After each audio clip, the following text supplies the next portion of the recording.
Okay, welcome back to the Hunter Call of the Wild. I'm the gray haired gamer, your host, and today we are back for episode number 17 here in the beautiful Mexican countryside in Rancho del Arroyo. Our special guest here today is Gunner the Wonder Dog, the tracking machine, and we are going to continue exploring this beautiful countryside and hopefully getting some good kills. Now, in yesterday's hunt, we managed quite a lot. We ended up with 9 great kills that we started here at this hunting outpost and came up along this side of this lake and made our way all the way up here and discovered a new hunting outpost. So that can be our base operations here. And we are going to try to move up here and explore this lake. It is 12:04. I think we are going to go ahead and reset our time back to morning.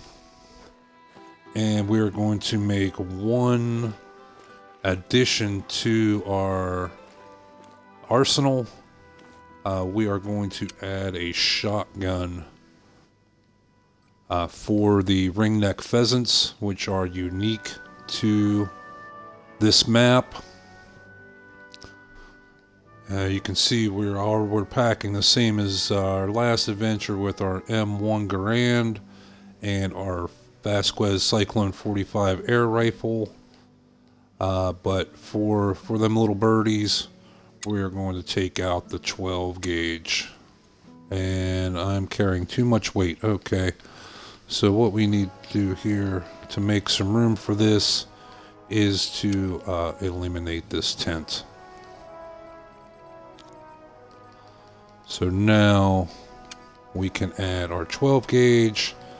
And the only ammo that we have unlocked for that right now is our 12 gauge buckshot.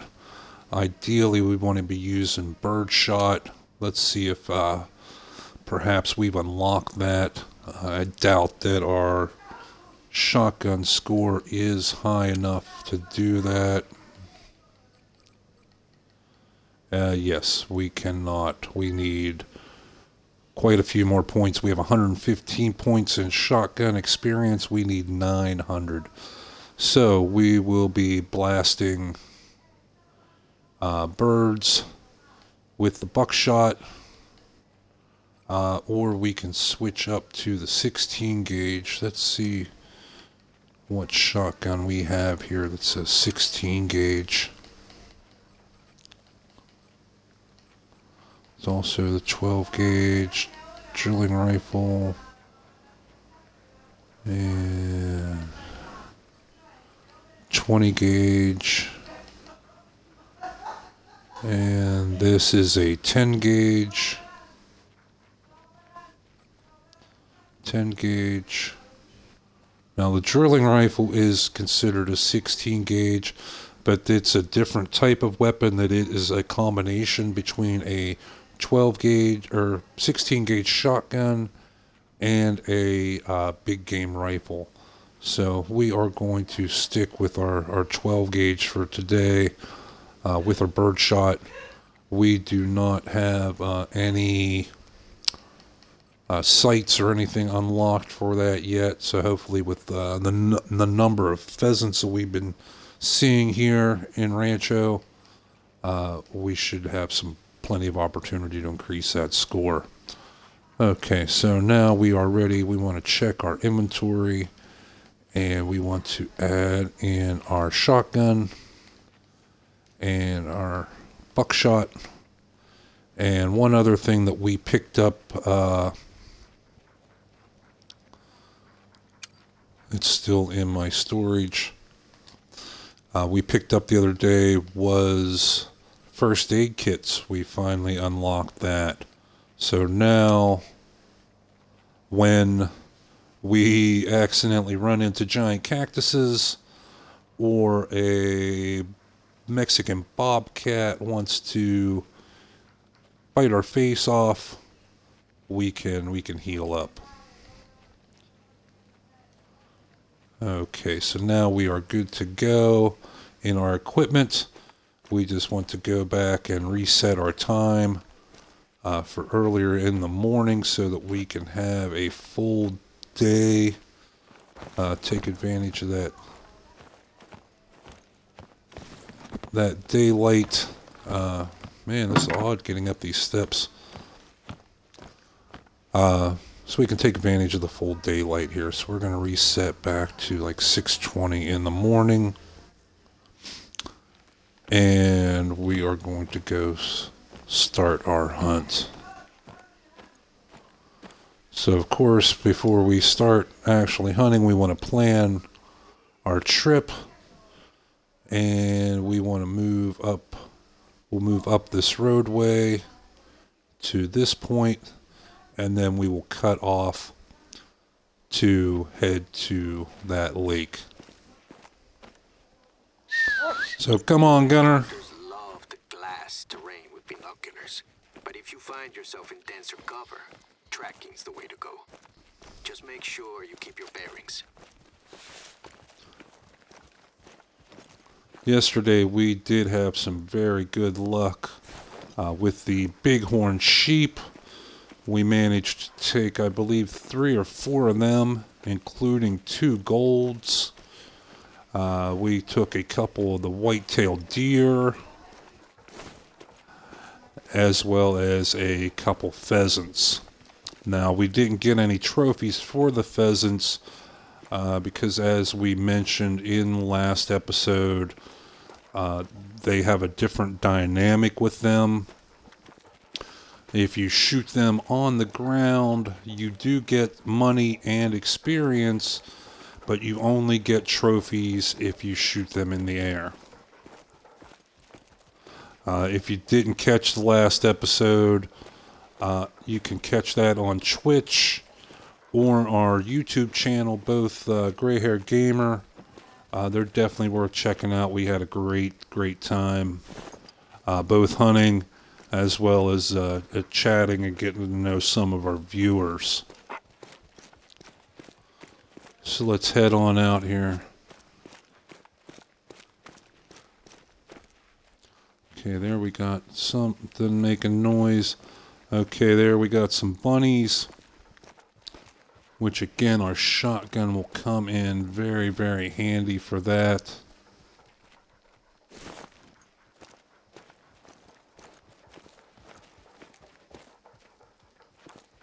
But we're not really seeing any signs of them. So we're going to continue up here. Our main goal was to get up to that lake, catch some of the bigger animals in while they're drinking, and get us some good kills. We will, however, go over and check out these zones. We've only been on this map a couple short times, so we still want to be scouting as much as we are hunting. Again, we need to know where these animals are, where they're going at what time of day, so that we can later on plan some effective hunts. Now that sounds like coyote. We are in some there's a little bit of thicker brush over here. So we're going to go slowly here. We are in a favorable position for the wind. So this coyote probably heard us tromping down the road. We're going to go see if we can maybe catch sight of him. And maybe get us our first kill for today. Now for the smaller animals, like the coyote, like the Mexican bobcat, We are packing our 45 Vasquez air rifle, which will be just perfect for these guys. It just has a shorter range than like the traditional rifles, like our M1. Short range for the M1 is considered 75 meters, but with our air rifle, that's actually almost long range. Long range is 100 meters.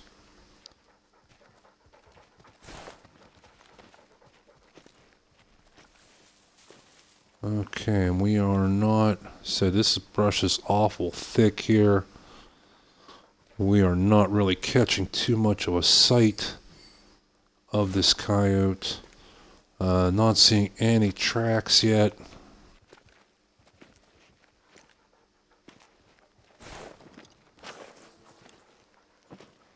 Okay, now there again. Like on Layton Lakes when we were there were coyotes there as well. And this is something we saw in Layton, is this dead bunny rabbit. Now, we did not shoot this bunny rabbit. This is actually the sign that this is a coyote feeding zone.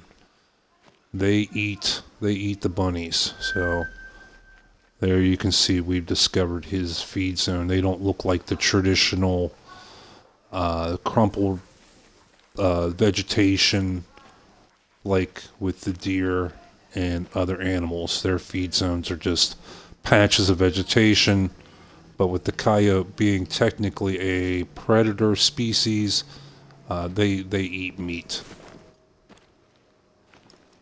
And there's another one. So there are definitely coyotes in this area, and there it looks like some scat. But we're not really seeing anything else. This is very thick vegetation here. So I don't think we're going to have too much luck finding him. And if we go just blundering in there, we are going to make a bunch of noise and end up spooking this guy. But we do know his zone. We've discovered this zone. So we know that they will be back in this area again. So as I like to say, if we don't kill them today, we'll kill them tomorrow. I think our time would be better spent. And there's bunny rabbit tracks. I think our time would be better spent moving on and getting up to this lake up here.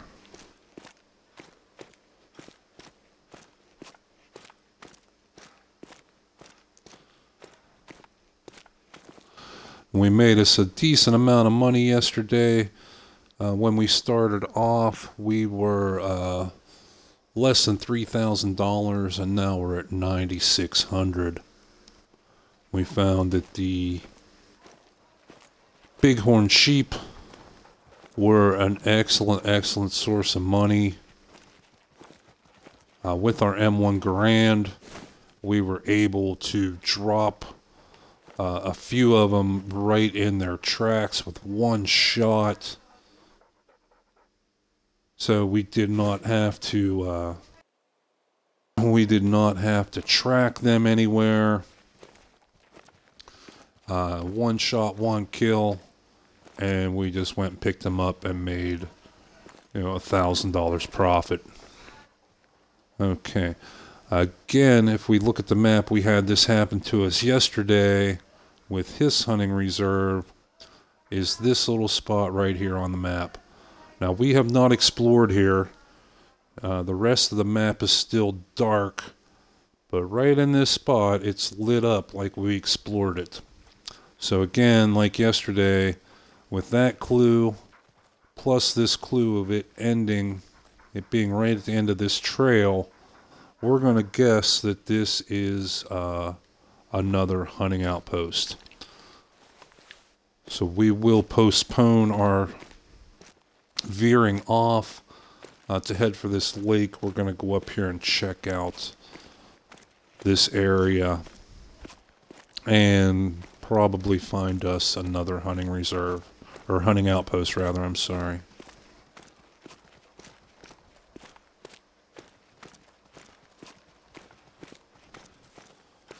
Now we are going to stay on the trail to reduce our noise a little bit.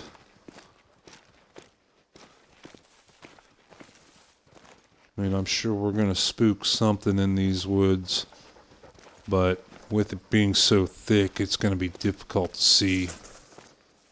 see anything.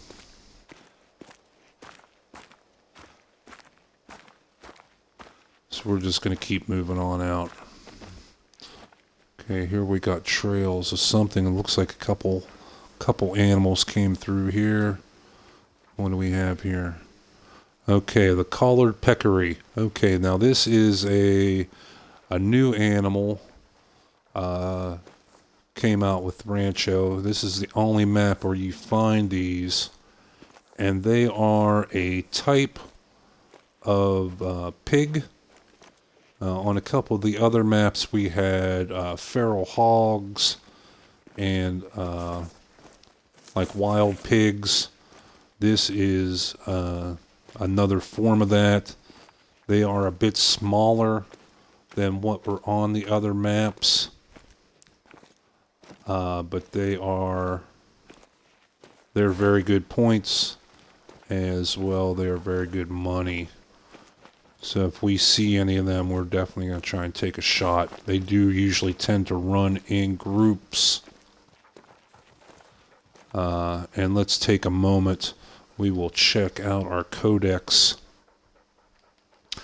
Go down here to wildlife and collared peccary. There we go. Yeah, this is, or javelinus.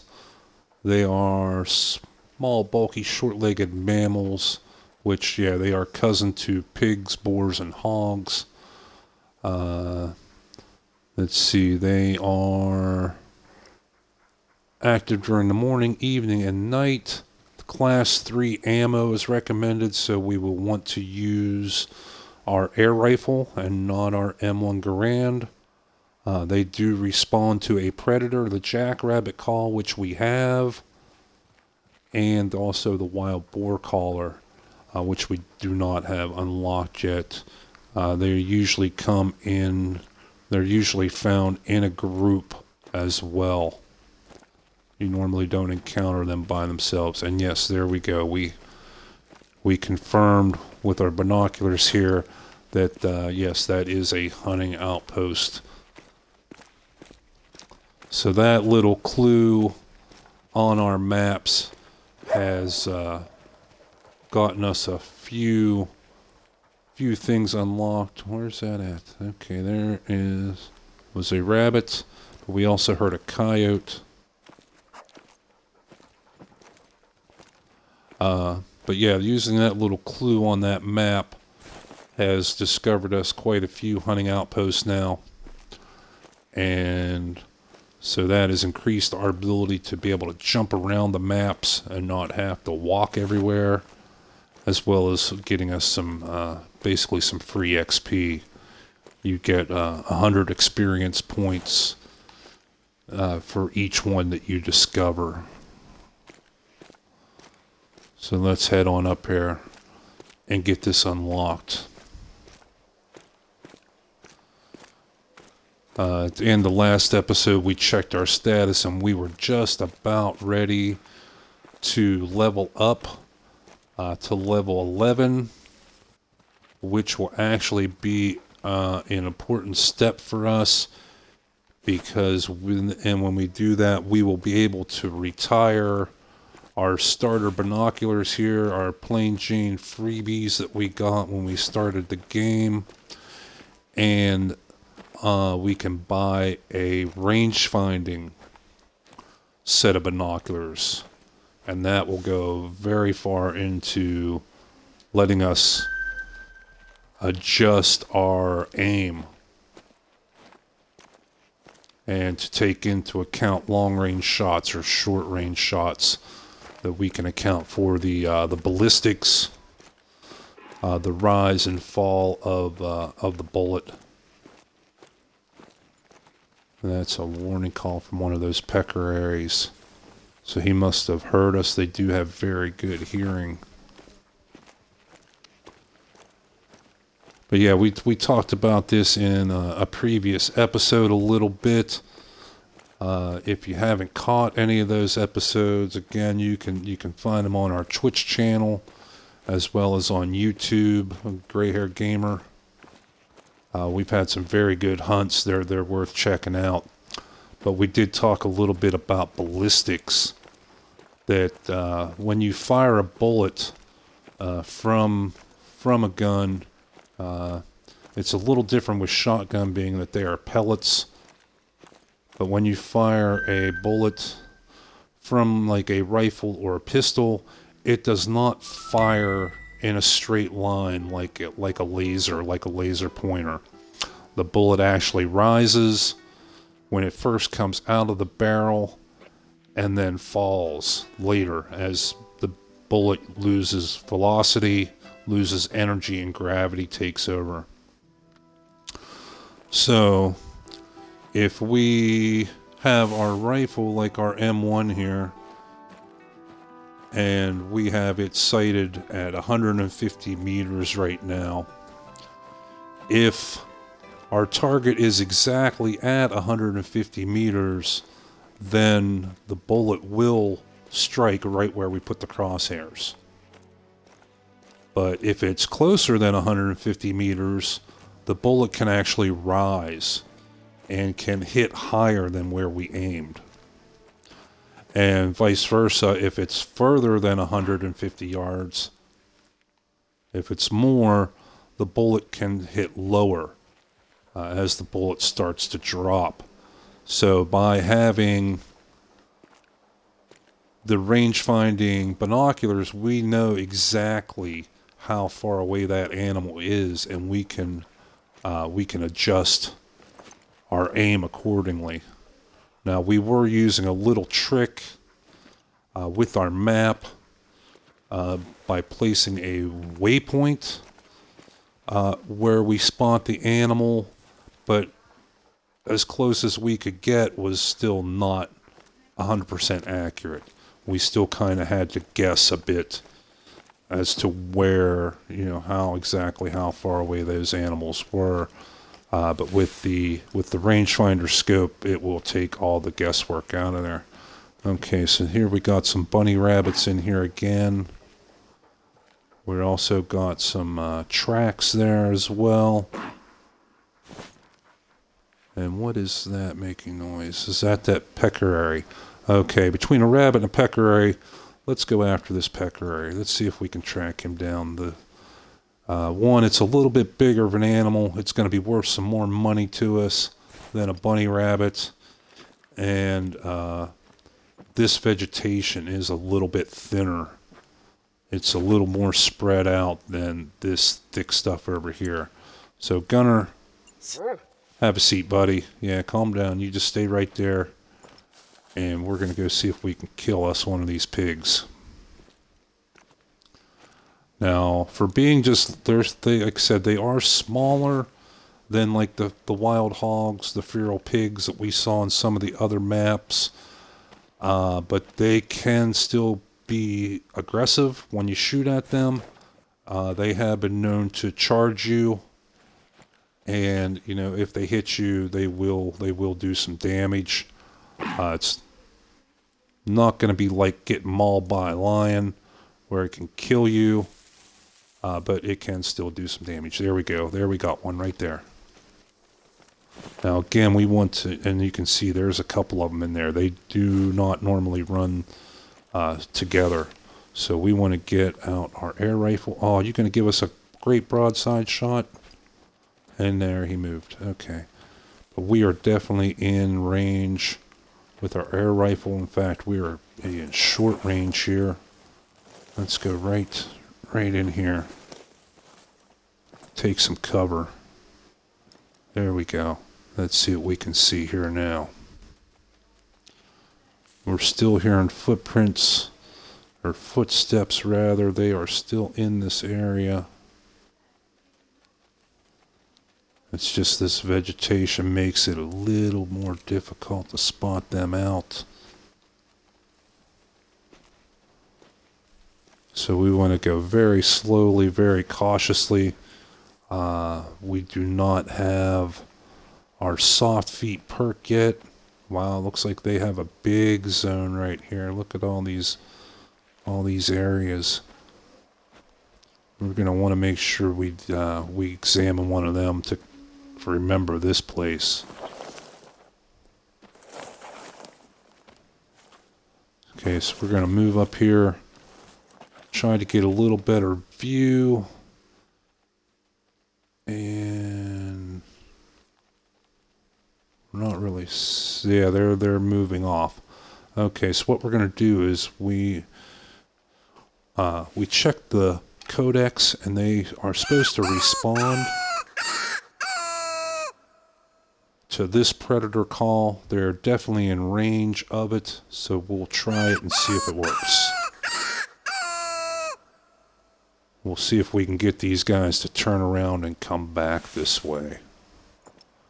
It's always better to have your prey come to you than you trying to track them down. Okay, we are no longer hearing footsteps, so they have moved off a little bit. We will give this call a couple moments for them to maybe respond.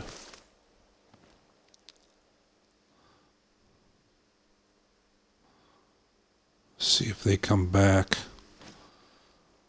But on the plus side, we are no longer hearing the warning signs, the warning sounds from them. So we can be reasonably sure that that we're no longer being detected. Now, we have moved off away from Gunner the Wonder Dog. So he's probably going to come running up here before too much longer.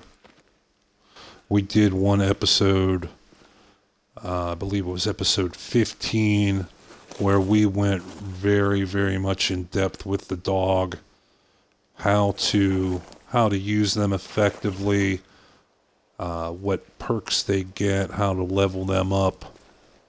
So if you missed that, you may want to check out our archives.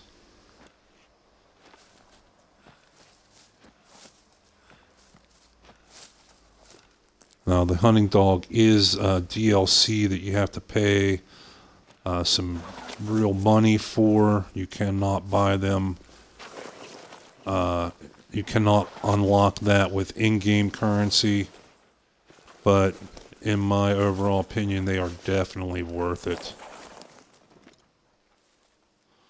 Okay, so we are still moving on with these tracks. And we are still heading to our overall objective, this lake. I'm guessing they are moving to another zone. Okay, there's Gunner. If we tell him to sit or lie down and we move away, if we get so far away, I believe it's 100 meters to 150 meters, he will automatically come back to our side. Okay, we got something else calling up here. That sounded a little different. Okay, that's Mexican bobcat. Okay, that is another predator species here in Mexico. And so we are already set with our air rifle. That'll work just fine on a bobcat as well as the peccary. And also the same call works on both of them.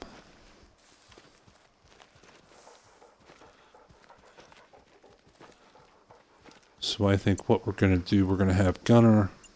I know, buddy, we've just been telling you, taking you out in the middle of the woods and telling you to sit. But we are going to have him sit so he's not wandering around and making extra noise for us. Even though it does not seem that the the noise the dog makes actually spooks animals. We tell him to sit still and be quiet so that our hearing, so that the footsteps we hear, we know will be our prey. You know, the animals we want to kill, and not just the dog's footprints or footsteps overlapping them. Okay, looks like so we got us a big hill here between us and the lake. Again, we want to avoid the big cactuses. They will damage you. That is another thing that is unique to Rancho del Arroyo here in Mexico, and these big cactuses. Okay, we found us another zone up here.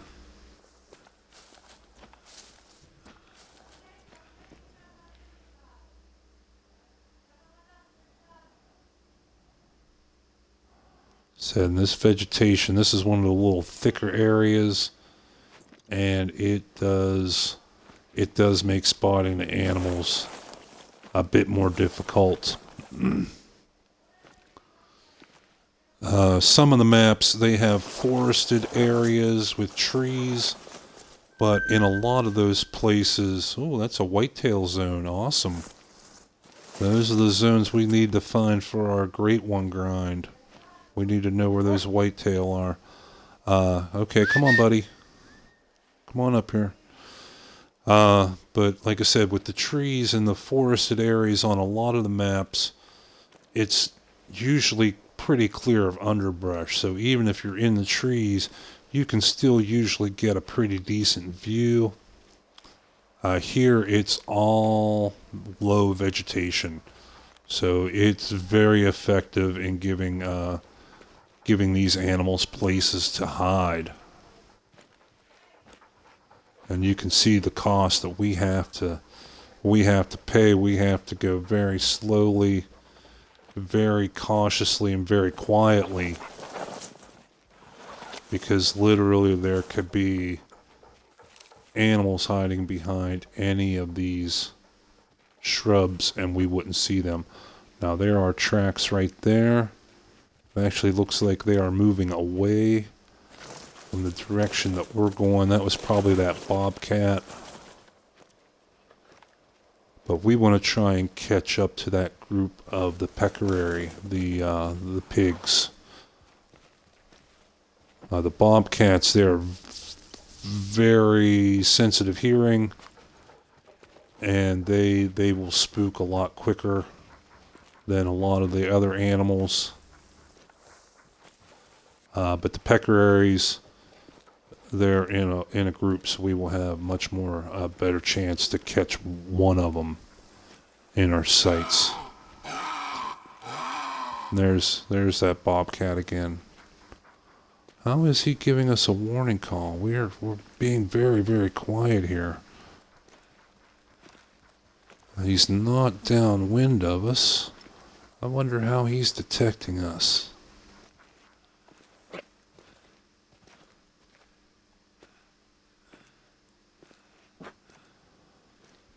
But this underbrush, this low vegetation, man, it makes it a challenge, that's for sure. Alright, so we've kind of been wasting our time there. We didn't get really a shot on anything. We had a partial shot on one of those peccary, but in this underbrush it was difficult. We couldn't get a clean shot. So we're gonna not spend any more time here. We're gonna head on up towards this lake where we have a better chance of catching something open and exposed along the lake shore.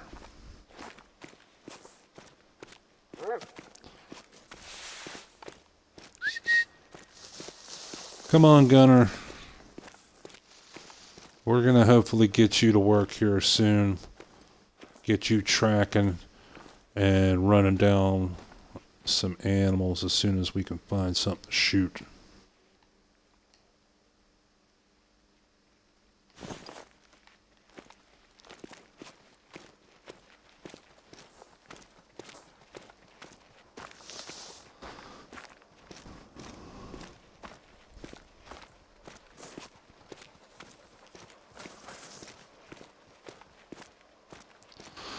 Now the lake should be right up over this hillside. There's another coyote call. He's up that way. And we have some tracks here. That looks like probably bunny rabbit, maybe. Or is that... No, that's peccary. Okay, and that is very old. So that means very old means at least 10 minutes real time since that animal came through here.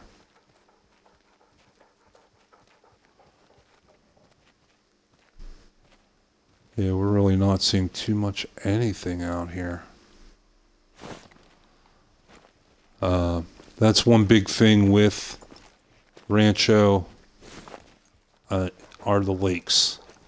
That this is a desert type biome, so water sources are very important to the animals, and on this map they are all collected into these lakes.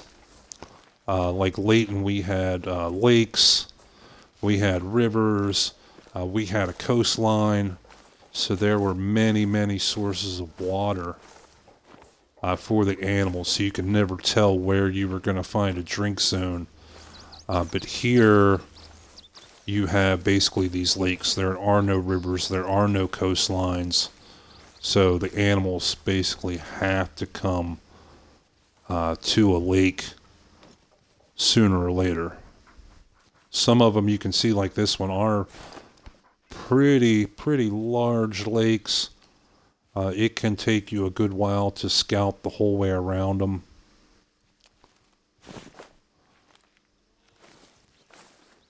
But it's usually well worth it. Say, and once we discover some more zones, we will be able to kind of graph out and figure out each animal's schedule of when they rest, when they eat, when they drink, and where they can usually be found. Now, one mistake you do not want to make is with some of the animals, like the white-tailed deer, for example, and the coyotes, and the rabbits. You find them here, but you also find those on Layton Lakes. Their schedule will be different on each map. They will, even though they're the same species, excuse me, you will find them eating at different times, drinking different times, resting different times. So each map, they have their own schedule. Okay, so now we made it up to our lake here, and we can go north along the shore or south along the shore, but we want to go with the wind, so we don't have to use our scent blocker so much. So we're going to head out to the north. Okay, there we discovered a drinking zone by examining those tracks of the peccary. Yeah, there's their zone right there.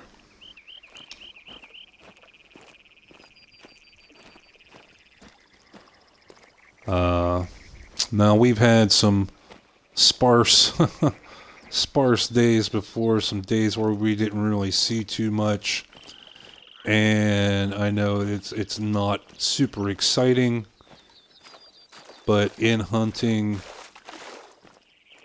it's part of the deal. Some days you have really great days, some days you have not so great days, but you have to consider that even though today we may not be shooting anything, we are still finding zones.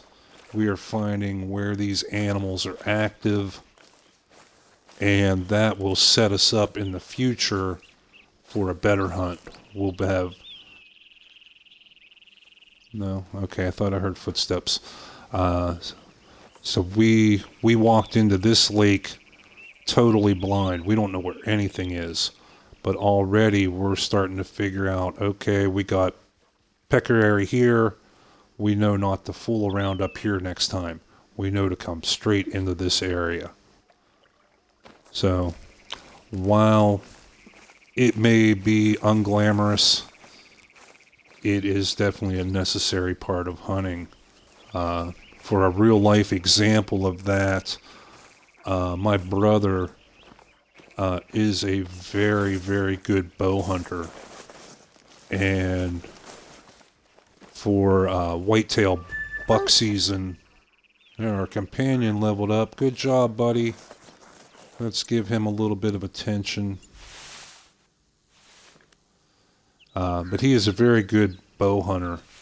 And for whitetail, for buck season, where I grew up in Pennsylvania, is a very, very big deal. And in preparation for that first day of hunting, my brother would go out before work and after work every day. Rain, shine, snow, cold, didn't matter. He went out and scouted his area where he wanted to hunt.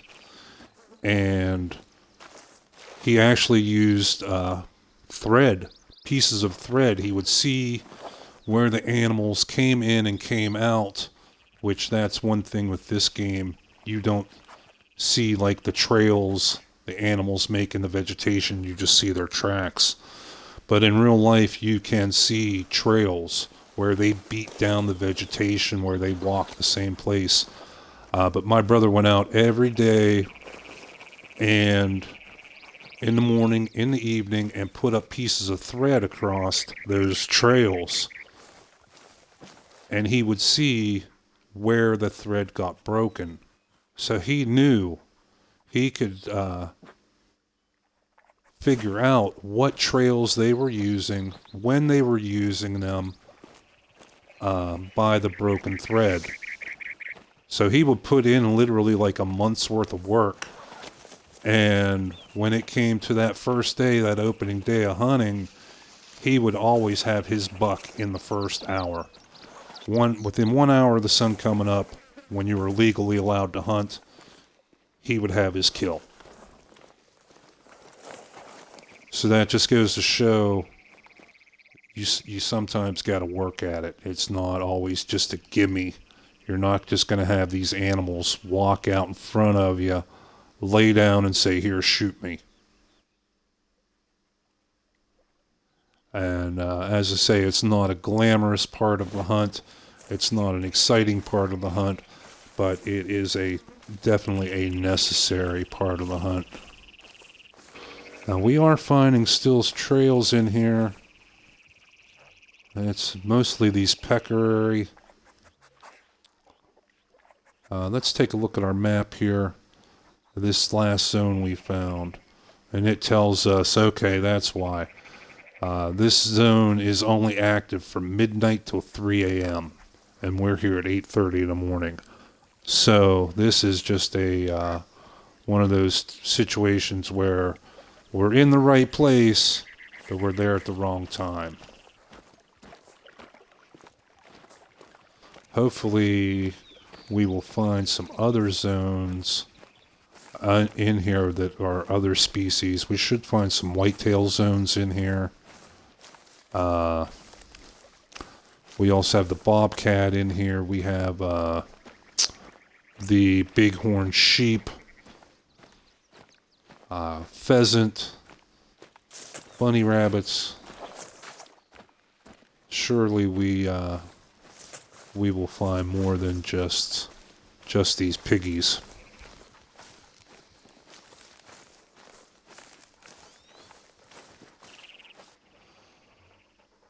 So while we are keeping our eyes out along this shoreline, we don't want to neglect the woods along the shore. We've mentioned before, when we were hunting Layton Lakes, you won't always find the animals coming right to the shore to drink. Their drink zones can be 10, 20, 30, I've even seen them as much as 40, almost 50 yards back. Okay, that sounds like bobcat.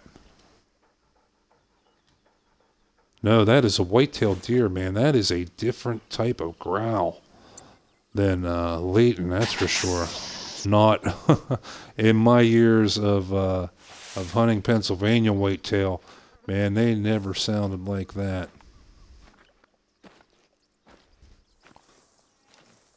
Okay, so again, we do have a call for whitetail, even though we are on a different map, then Leighton call will work. So let's give that a shot.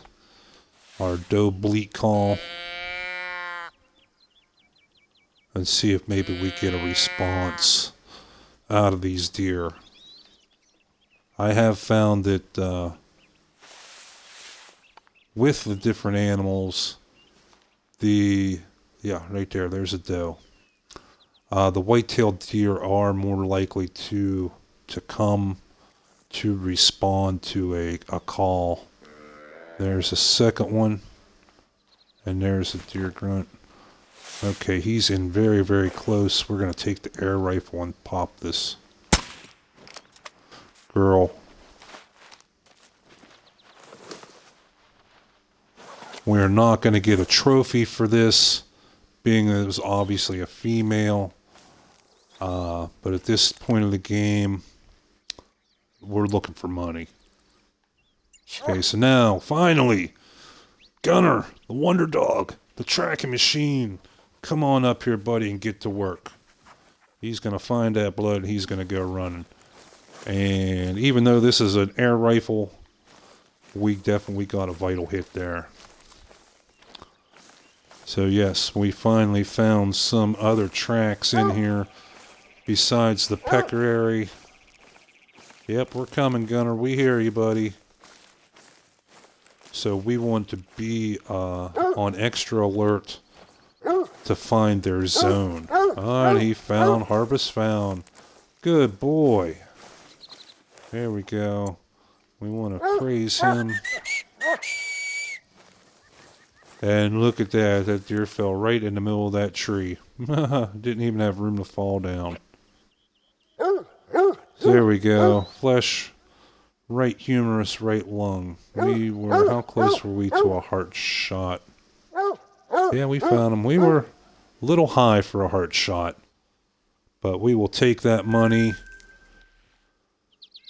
As we said, we're about ready to level up. Let's take a look at our codex, our profile card. Yeah, we are getting very close. We need another 200, 400 points to level up. And we will be able to unlock that rangefinder scope. But that scope costs $12,000. So we're going to need to save up a little bit more money. We need another $2,000 or so. And that also sounds like, yeah, whitetail. See, that's a buck. That's it. When we unlock that grunt call, is the second call we will have for white-tailed deer. That it is the sound of a buck, where the bleat call, meh, is the sound of a doe. The bleat call, your odds are pretty equal, 50-50, I would say, to have a doe respond or to have a buck respond.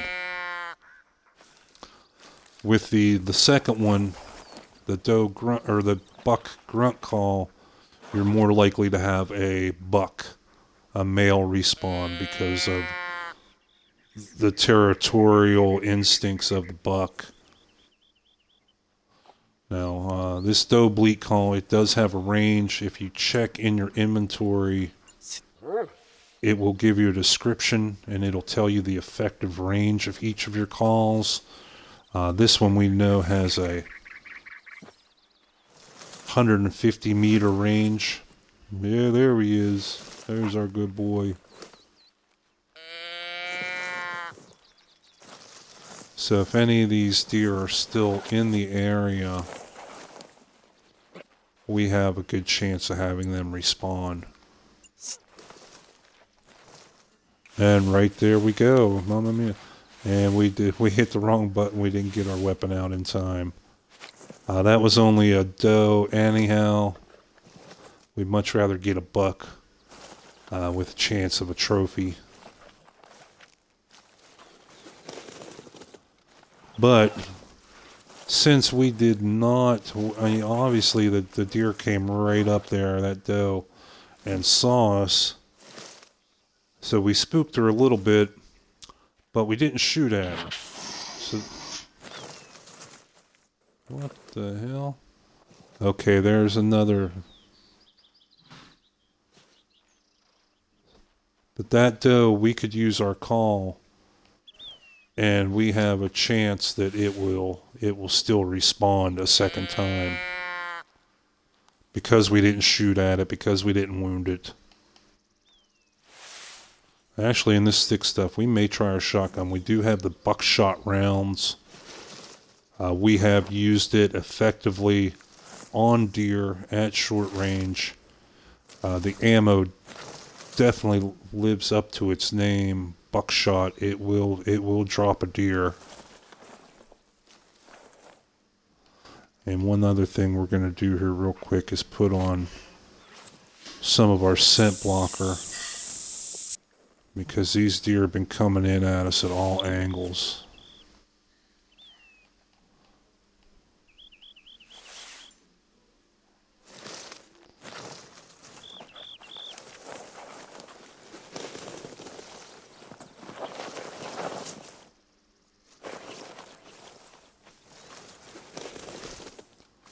So, in this type of environment with this thick underbrush, here comes something. There comes something. Let's get in the cover. Our eyes are pretty much useless. We have to really rely on our hearing. And there's something coming right there.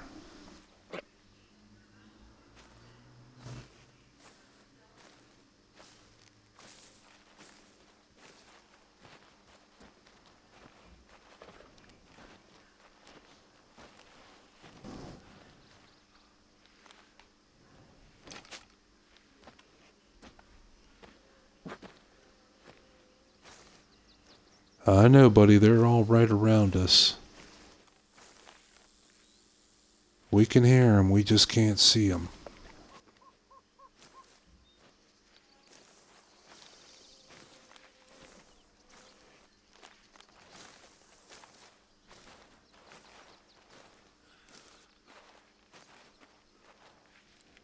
There's a couple of them here.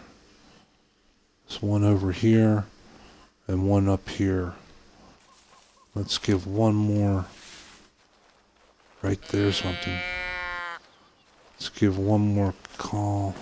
There's one sitting right there.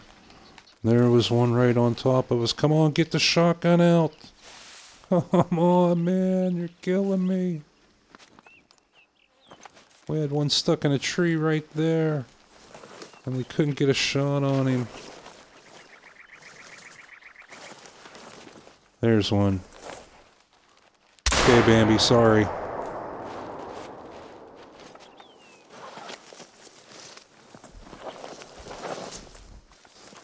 And that was a, we can already tell from here that was a vital organ hit.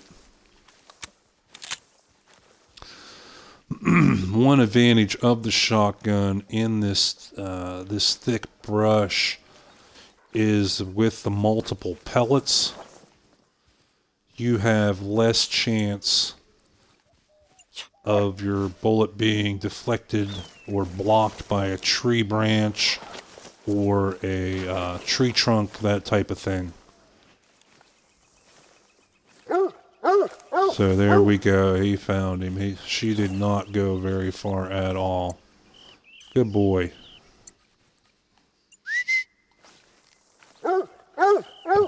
Yeah, we're coming. We found it.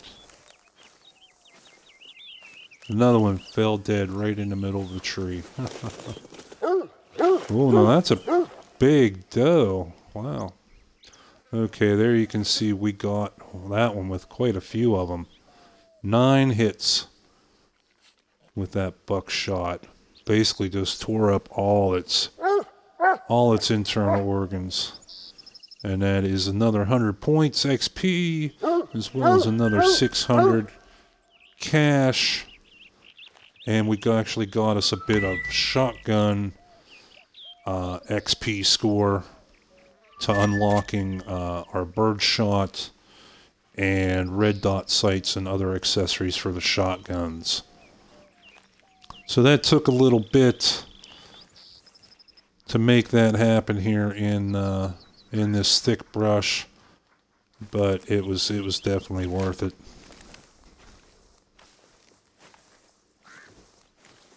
So let's move on out here. We want to get out of this hunting pressure zone before we shoot anything else. And I'm still hoping to find their drink zone. We still haven't really seen too much of that. There is a chance they could have just been traveling through here to get to a drink zone. Okay, now this one we're showing 70 to 85 pounds. Possible diamond. So this is this track is probably a buck. So we can, since the tracks are going the same direction that we want to go, we can follow them a little bit, and maybe he will lead us to where his zone is. You know, if we find this buck and shoot him, that's great. That got us 1 kill. But if we can find his zone and we can come back to it time after time, that could be worth a lot of kills. Okay, so now we got the scat. This is very old. Okay, so that was more than 10 minutes ago. So odds are we are not going to see this animal. But we still have the chance to discover his zone.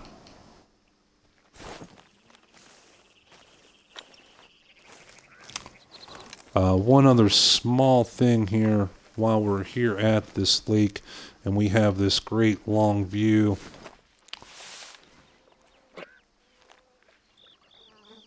Something just spooked. Something just ran off. We'll catch up to him. One thing you have to realize is that this game only renders animals that are within a certain distance of you. Okay? So this lakeshore, this opposite shore, looks like it's completely empty. But odds are that shore is out of render distance. So there could be all kind of animals running around there, but we literally cannot see them because the computer does not render them in. So don't be discouraged thinking, oh man, you know, there's nothing over there at all. If it's a big lake and that's more than like, say, 400 meters away, you can't honestly say there's nothing over there. It's out of render distance.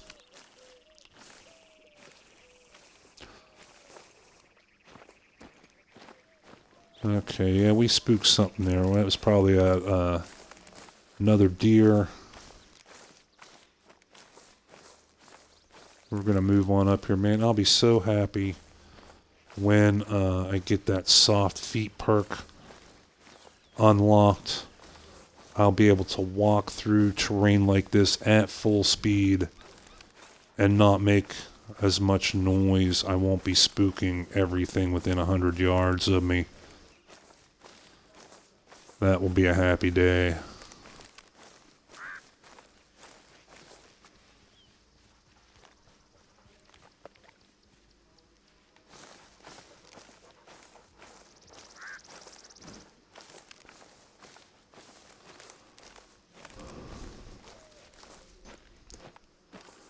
But we have seen some deer in here.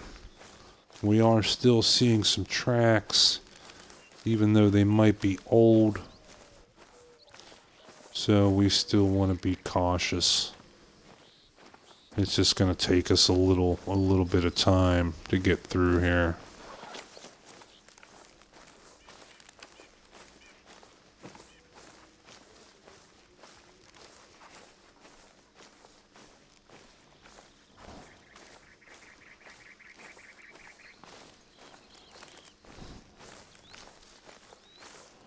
What do we have up here? Looks like scat. Mexican bobcat. Very old. Okay.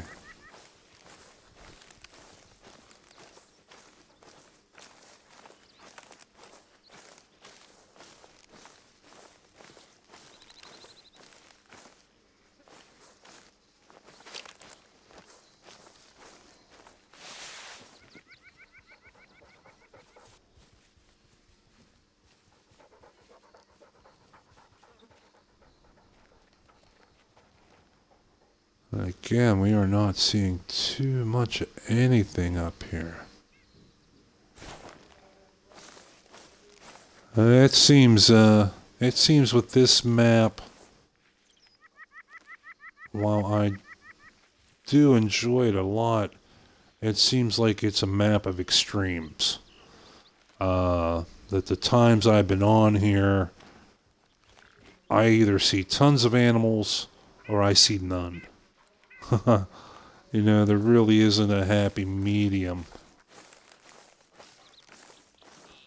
But as I said before, once we get these places scouted out and get those zones, then we won't be just exploring and guessing where the animals are. We will know, and we will be able to be there right in their zones, right at that specific time, with rifle in hand, ready to put them on the ground.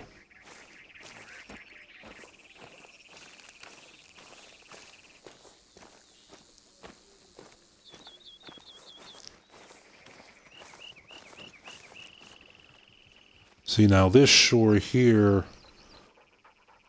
what is that? Is that a...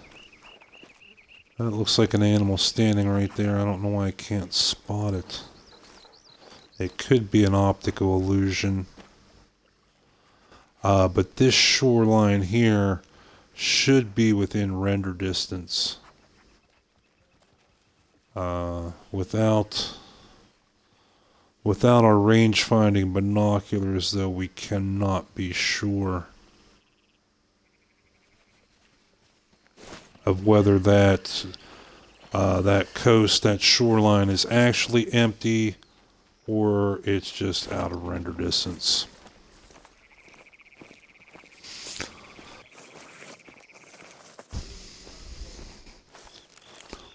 So let's keep on moving here.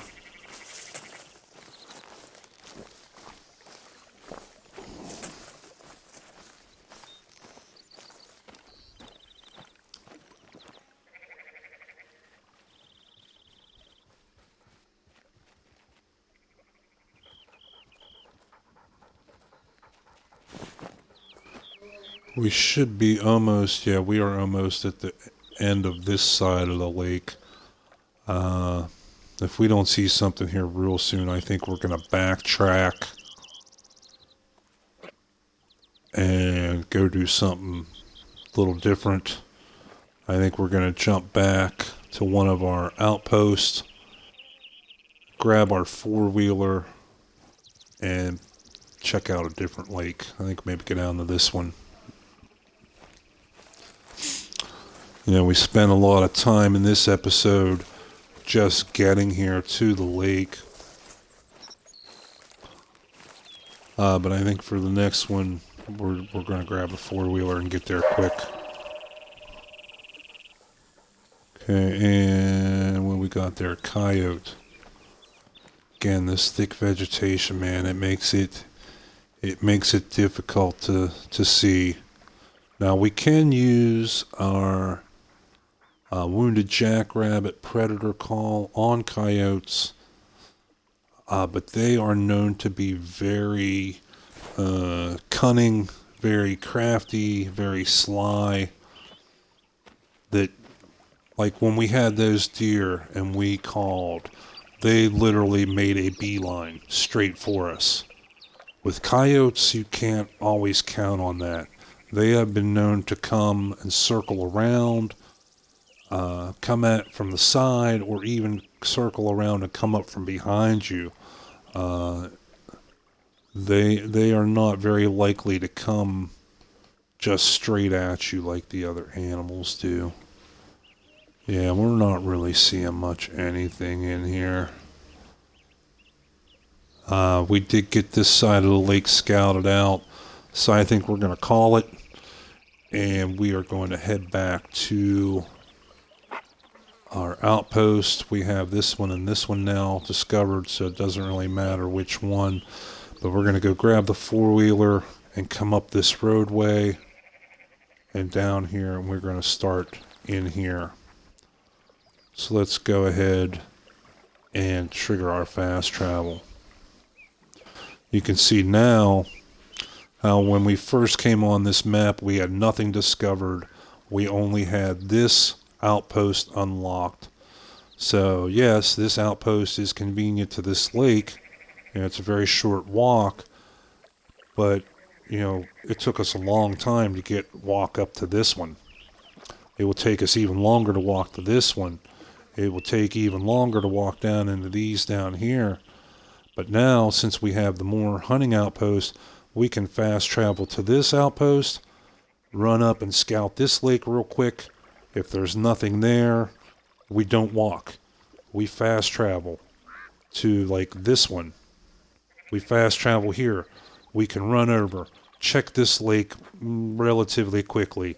If we don't see anything there, and if there's like a hunting reserve or outpost down here, then we can fast travel over to that one. We can check this lake. So there we will be able to check 3 lakes in the same time that we would check one lake and walk to the next one. So let's go ahead and fast travel and snag us up a four-wheeler.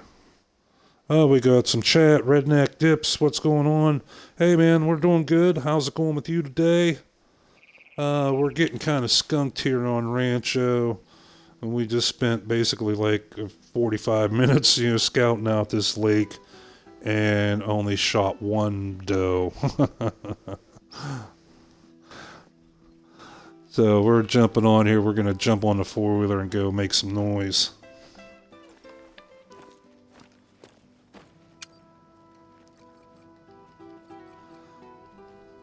Again, the four-wheeler is DLC content,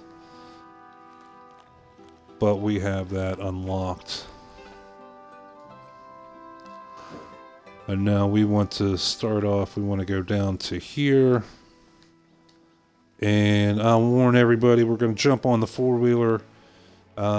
It can be very loud. If you're using headphones, we'll give an advisory to maybe turn down your headphones a little bit while we're on this thing. Redneck says it's going alright, just sitting on break. Oh, having a slow day at work. Yeah, that happens sometime, but just think of the days you were slammed. It can be a little bit of a reward.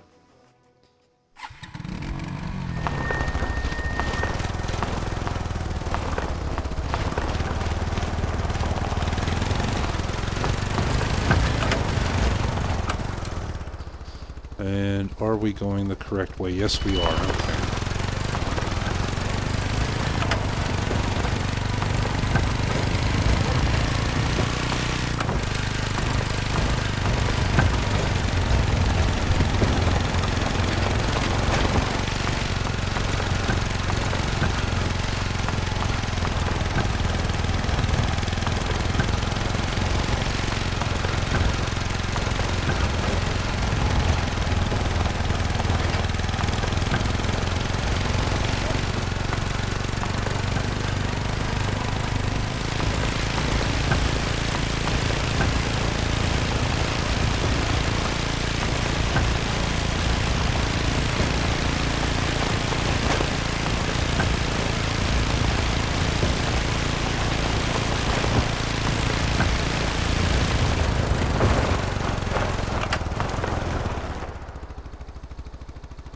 Yeah, yesterday, Redneck, we came out here to Rancho and we killed it. We ended up with 9 kills in about an hour or so. Got like 2 or 3 golds and a couple silvers out of it. But today we're paying for it. We haven't really seen much of anything.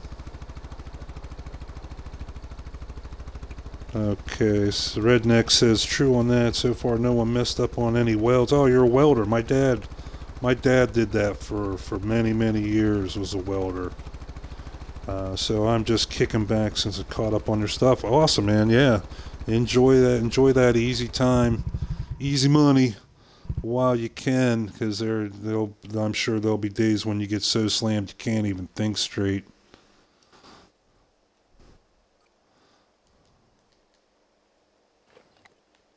Yeah, but my dad was a welder. He did like bridge decking and overpass decking around the Pittsburgh area for the highways.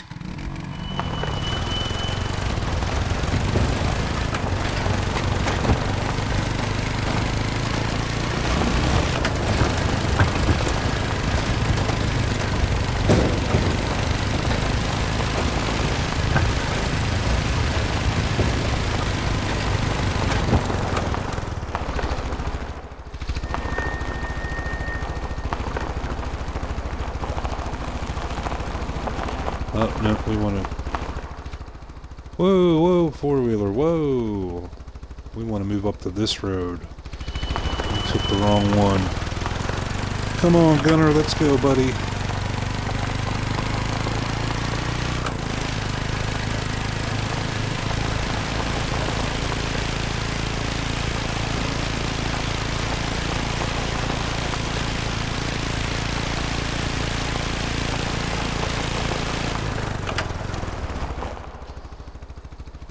Redneck says, congrats on the golds. Thank you. No diamonds yet on this map, unfortunately, but, you know, we're early in. We haven't even barely explored anything. And you're a pipeline welder. You travel state to state. Oh, man. Well, at least you know. Well, I was going to say, at least you know you have steady work, but with Biden in office, that's no guarantee anymore. But at least, you know, that's got to be some good money. I know welding just for anybody is decent money. You ought to be making some good cake.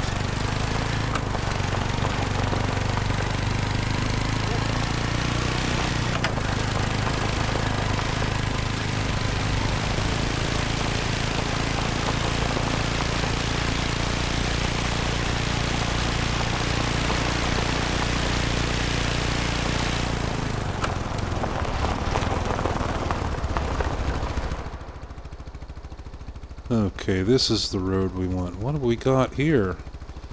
We got this spot showing up here again. It's looking like we've explored it when we haven't. So let's get down here and check this out. Maybe we'll luck out and find another hunting outpost.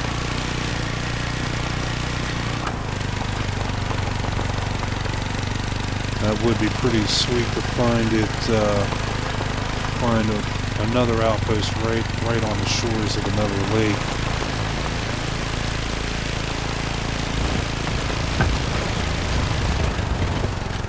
Whoa.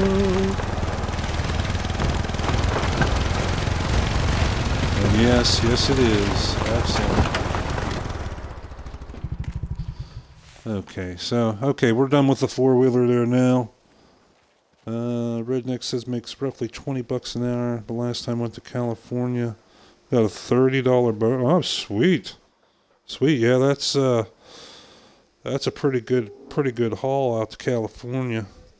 But yeah, $20 an hour is nothing to sneeze at, man. Definitely not. Good for you, man.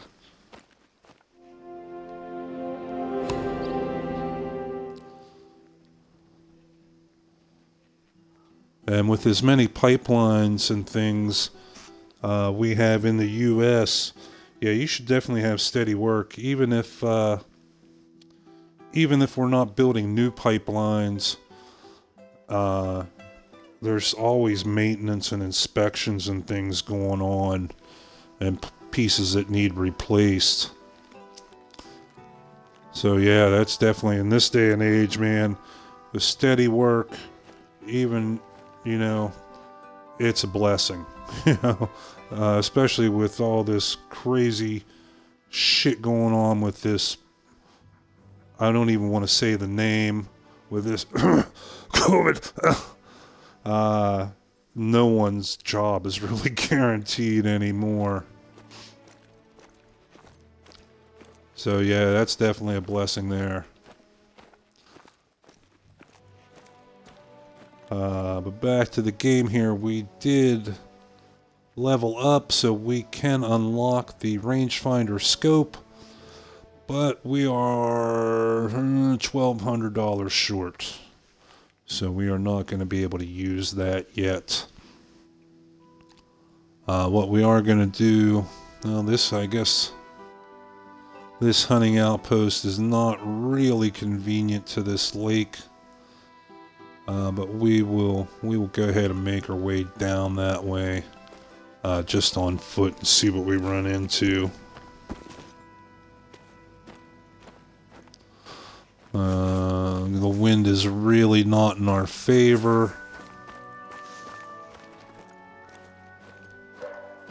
but I'm gonna hold off.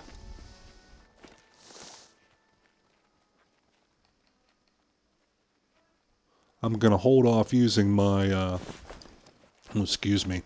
I'm gonna hold off using my scent blocker until we have something up close.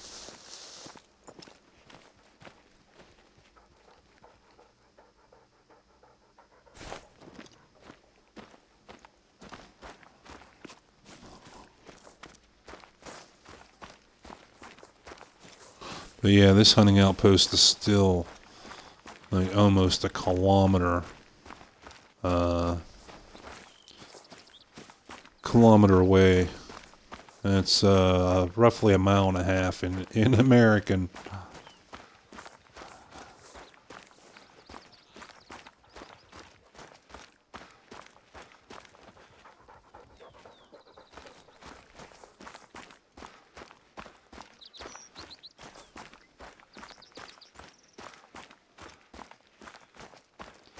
Yeah, for myself, I'm basically retired.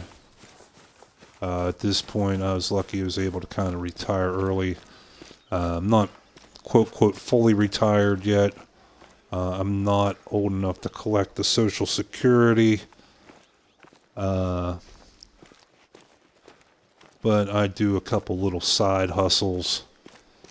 I had a Redbubble store online. I had an Etsy store online. So I was still able to bring in some money without really working at it too much. So I have been blessed there, I will say that.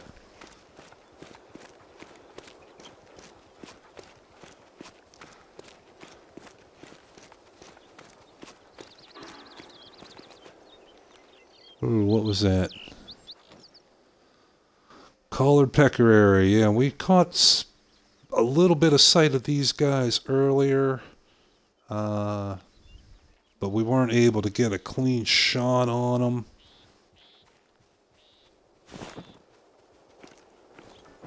And from what we checked our codex and found out they are a smaller animal. We have to use our air rifle on them to get full bonus and our full points.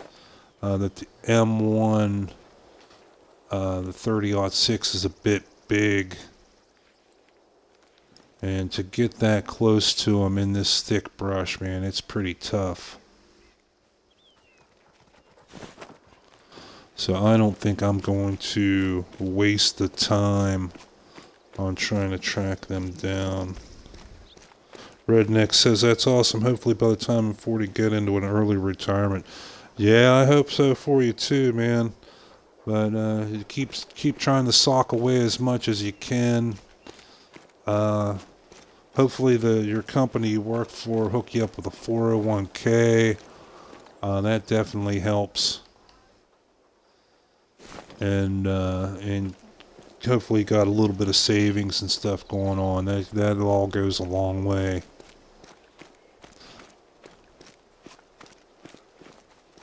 I'll definitely keep my fingers crossed for you, man, that all that works out for you, and basically works out for all of us. I mean, again, with the crazy shit that's going on in this world this day and age, man, it's looking pretty rough.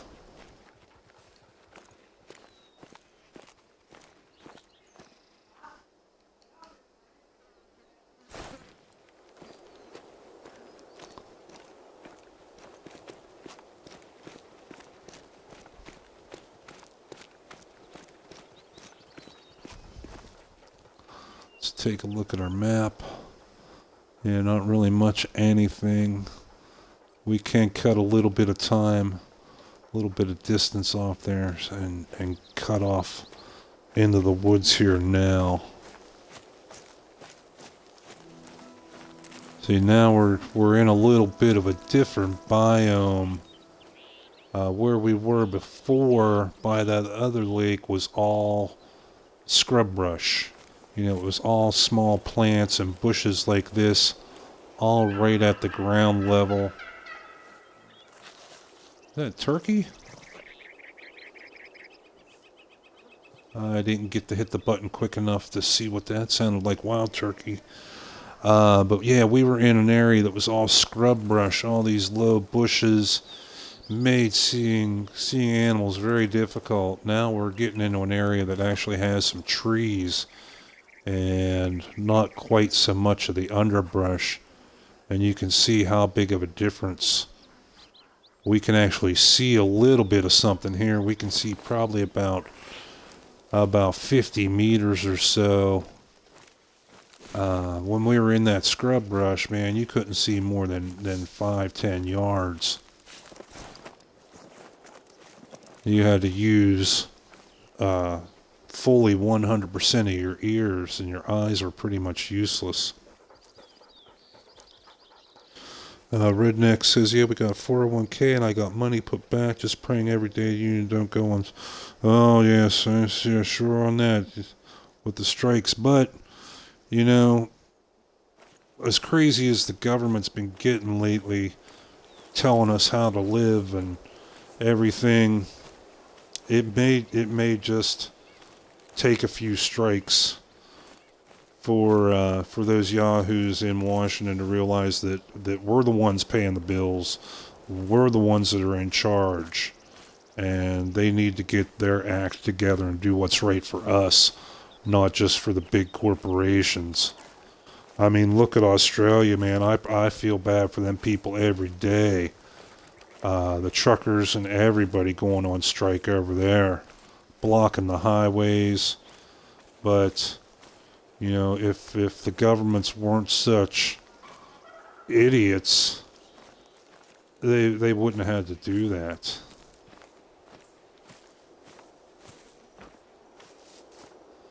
What tracks we got here? We got coyote tracks.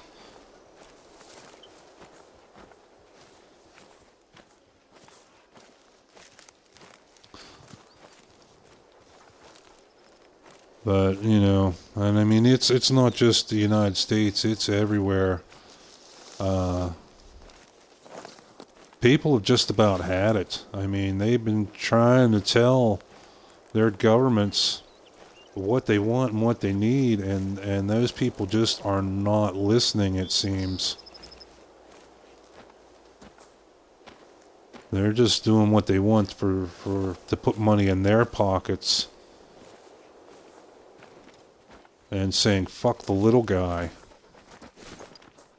And it's a damn shame. I know in America, man, George Washington and Ben Franklin and those guys, they got to be spinning in their graves, seeing what kind of monster the Washington has turned into, and seeing how crazy it's gotten. But I don't want to get in on a political, by any means, a political rant. I try not to get into talks about like politics and religion and whatnot, because no matter how good your intentions are, when you start the conversation, they normally don't end as a conversation. A lot of times, more times than not, they end up as an argument.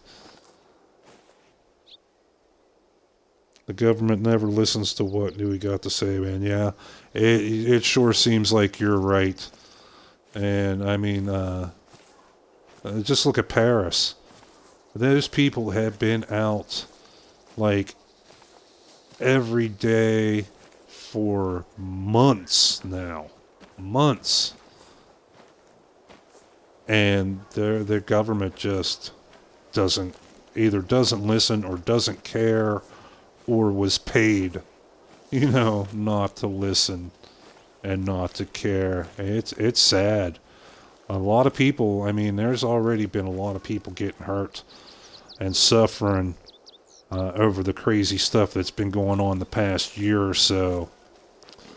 And it's not getting any better.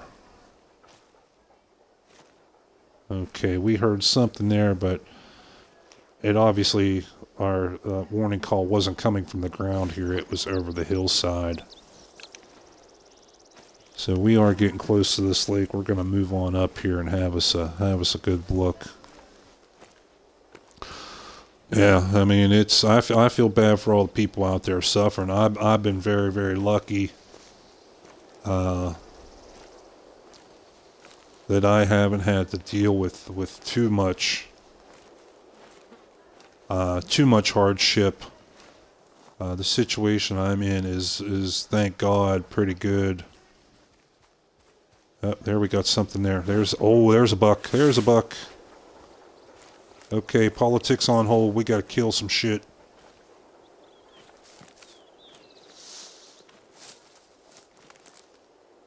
And we are right downwind.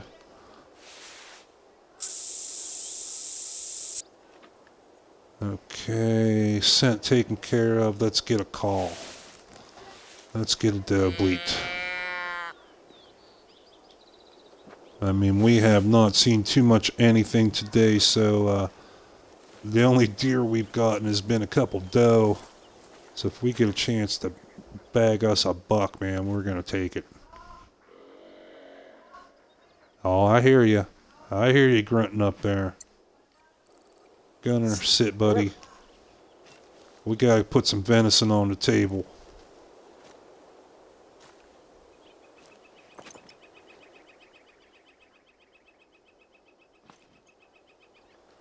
Okay, let's get that call again. He was only about 50 yards or so away when we saw him. And our doe bleat will reach up to 150 yards. So there's a chance he might respond.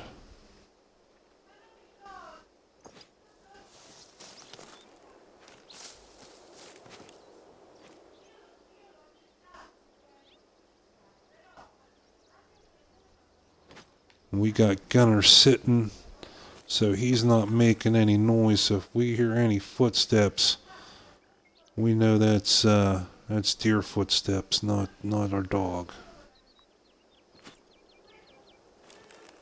And so far, not much luck here with the call.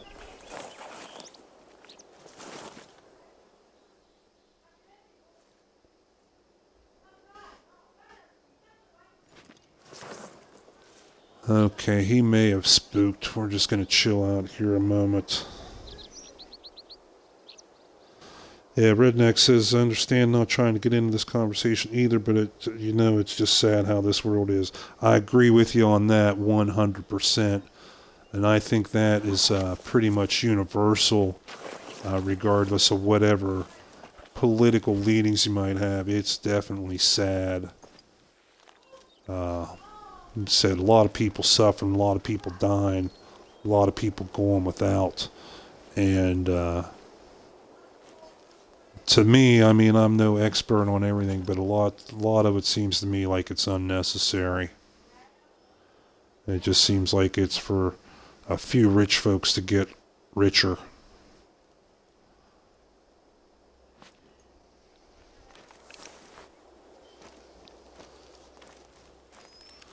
Yeah, it's definitely sad. I agree with you on that point, man. And I don't know. I don't know how it's all going to turn out. We just gotta hope and pray for the best.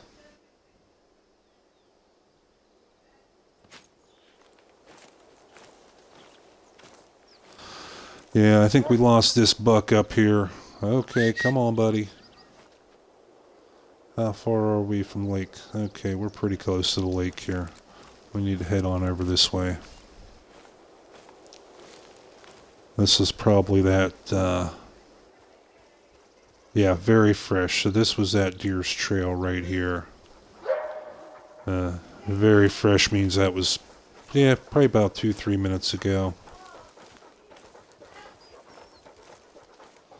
But I'm not going to get sidetracked on one animal. We came up here to scout this lake out and find some zones.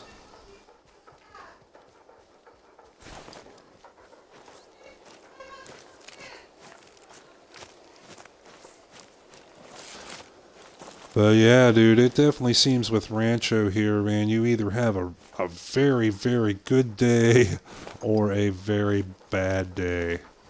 And unfortunately today I've been having a bad day with as far as kills. I'm getting a lot of ground covered and finding some zones, as well as finding areas where I'm not going to go back to, you know what I mean? But it's not a good day for kills, that's for sure.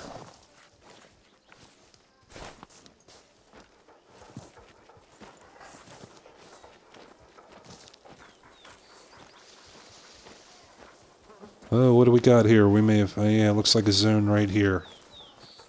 Cool, cool, cool.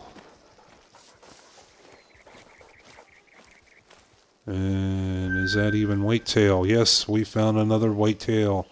A drink zone, 8:30 to 11:30. So we missed this zone by 10 minutes. It's 11:40 game time right now. That is a bummer. So that buck that we heard was probably traveling to their next zone. But we could still find like the bighorn sheep up in this area. They could still be at their drink zones. I'm not sure what time those are. But oh man, yeah, there looks like there's definitely been some activity here with the whitetail, that's for sure. There's quite a few spots tramped down and a few tracks in and out. Good deal, we'll know to come back here. The last lake we were at, man, we scouted probably a good almost a mile up along the side of that lake and found one zone, and it was not even for whitetail. It was for the little pigs, the collared peccaries. Now again, we're not seeing this far shore is pretty far away. It does look empty, but it could be that the animals are out of the computer's render distance, so we cannot, we can't be sure that far shore is actually empty until we get out and check it out from a closer range. And Redneck says, Rancho's a good map, but it's tough. I did a full game reset to see if that would help for my grind on the Great One. tracking's the way to Yeah, go. I've heard a Just couple make other sure people you have keep done your that as bearings. well. I know they did have. This was before Rancho even came out. I know there was some issues on Layton with the respawns that a couple folks were doing the Great One grind and popping bucks and then not finding respawns. Like that buck right there, Colin. But the game manufacturers, the designers, let's see, Rancho's come out since then, as well as I think two big hot fixes. And after that, I haven't really heard anyone saying about problems with respawns anymore. So fingers crossed, hopefully they got that fixed. Me, I still just kind of hunt for everything. Say my even before I did a reset, my hunting lodge was not all that impressive. I only had literally a couple diamonds and I had a decent amount of golds, but I'm not going to spend the money to taxidermy golds.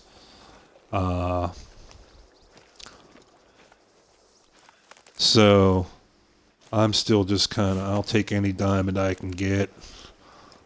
I like finding the rare coats, like the albinos, the piebald, and that. I enjoy finding them as much as I do finding the diamonds. But yeah, we come over here to Rancho. I think this is not counting the spotlights we did earlier. We did two videos just kind of as a quick spotlight on this map. But we came back. Probably this is, I think, the second or third episode that we came back, just because we were on Layton for like 15 episodes. So just to keep things fresh, we decided to jump over here to Rancho. And I said the first episode when we came back here to Rancho that is a big feature of this game, is being able to switch around to the maps and hunt where you want, when you want. Like a lot of the earlier hunting games, you were locked into just one area, or you had to finish one area before you can move on. This freedom of being able to jump around is a big selling point for the game. Spreadneck says, before reset I only had 7 diamonds, so didn't really lose too much. Yeah, that was about the same with me. Again, I've not been... There's some folks around on YouTube and whatnot that have been playing this game since it came out on PC. That's been a couple years now. I'm not one of those people. I got into this game probably about 5-6 months ago on console, on the Xbox, and just really just fell in love with it that fast. And the last thing I will claim to be is a master hunter, or there's another whitetails zone. Excellent. But I've never claimed to be a master hunter, and I don't claim to be like the leading expert on this game. I just like having fun on it. It does remind me a lot of real life hunting. And I just try to share what knowledge and tips that I've been able to pick up. I hope that helps other people, but if it doesn't, it doesn't. If they're already beyond what I know, then yeah, that's cool too. And it does seem like we are hitting a little bit of that lag here now. We talked about that before too, that it's something in the map. And so far I think it's only this map that you get this little bit of lag. The current opinion is that it's just so many animals on this map that it taxes even like the Xbox One and the PS4, their processor speeds. Had to get a little drink here, sorry about that. And Redneck says, been playing since 2017, awesome, but I'm no master either, yeah. I play games to have fun, you know. Some folks get really, really into certain games, and that's cool, you know. Everybody's got their own deal, their own thing that makes them happy. But for me, as long as I'm having fun, I don't have to have a lodge full of diamonds. I don't have to have one of each animal, you know. I just like going out and killing shit. I like going out and being able to walk around in some of these environments, you know, like in real life, I will never be able to get to go hunt Mexico. You know, I will never be able to go hunt grizzly bear in Siberia. Yeah, I will never be able to go hunt like lions in Africa. So for me, this is kind of a little way to do some cool shit that I would not be able to do in real life. You know, yeah, it's a game. Yeah, it's not 100% accurate, but I don't care. I want to have fun.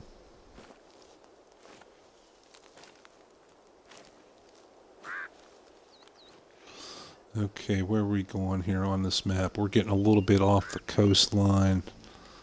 We want to keep on rolling. We've been trying to kind of head that direction. We were kind of tailing that buck and tailing those whitetail, but man, they seem to keep staying out in front of us. They're moving a little faster than we are. So we're going to give that up, I think, and get back on scouting this lake out and finding some more zones. Let's have a look at our map. Oh, looks like we might have found another hunting reserve. Or hunting outpost. That's sure what it looks like.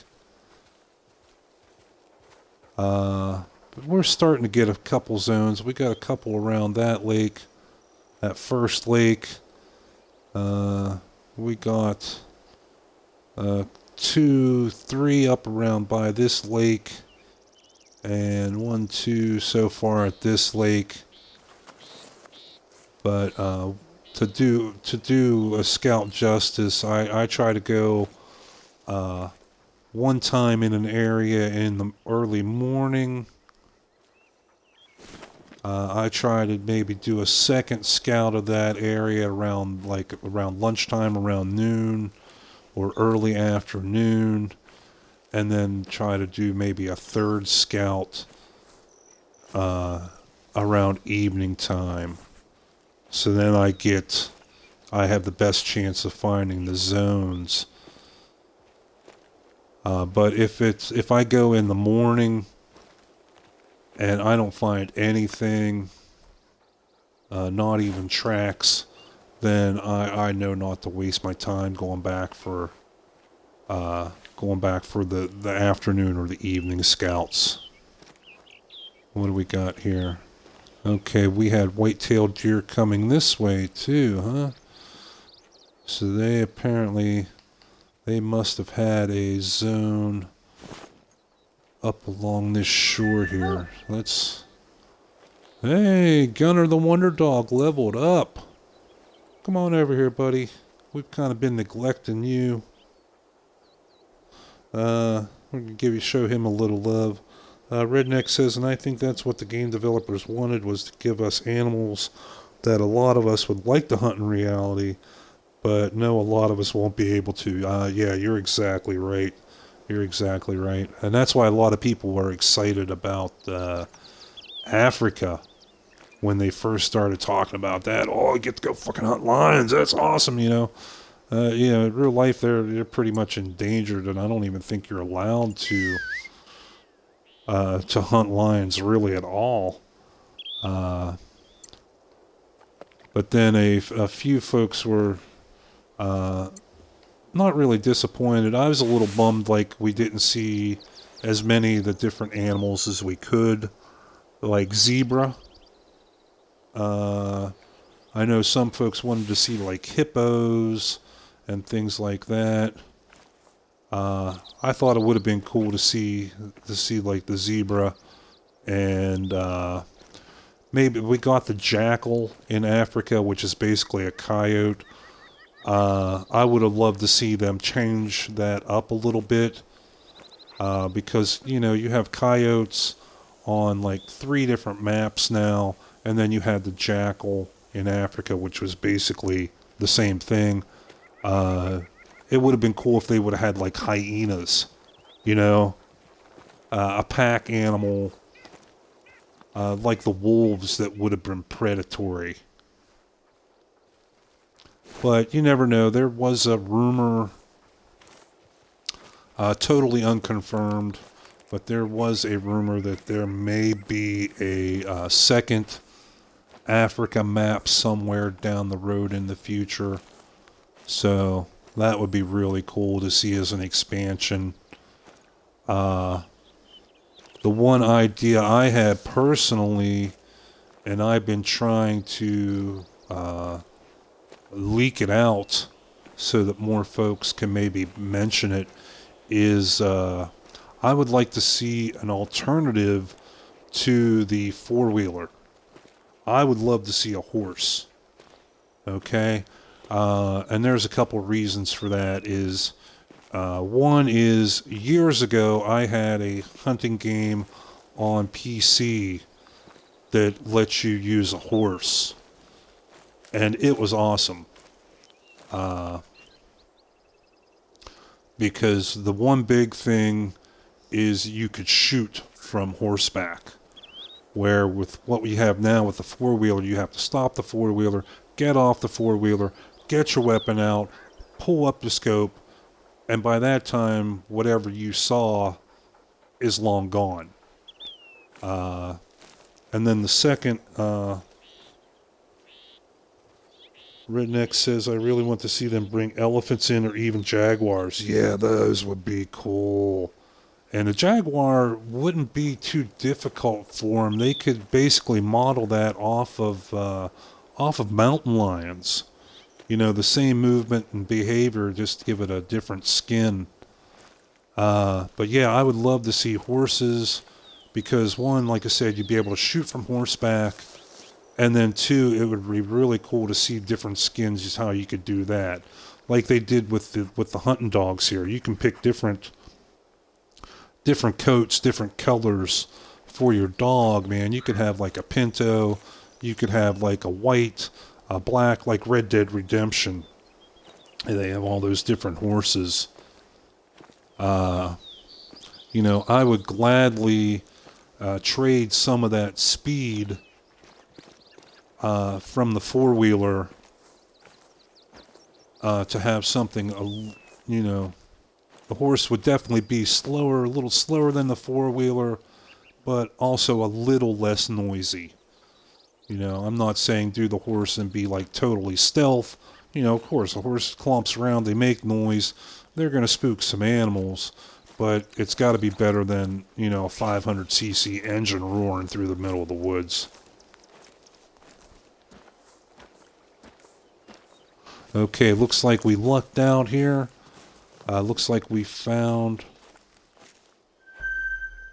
Yes, we found our whitetail drink zone from those tracks we saw earlier. So excellent. We found 1, 2, 3 whitetail drink zones on just this side of the lake. Awesome. I think we know where we're coming back to next time at the beginning of our drink time. How many are using these places?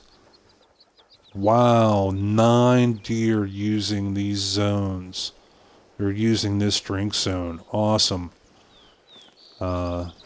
With Layton and the whitetail there, you rarely saw groups of 9 deer running around in there. I was lucky to see, 1 or 2 bucks with like 2 or 3 does. So I was lucky to see like groups of 5.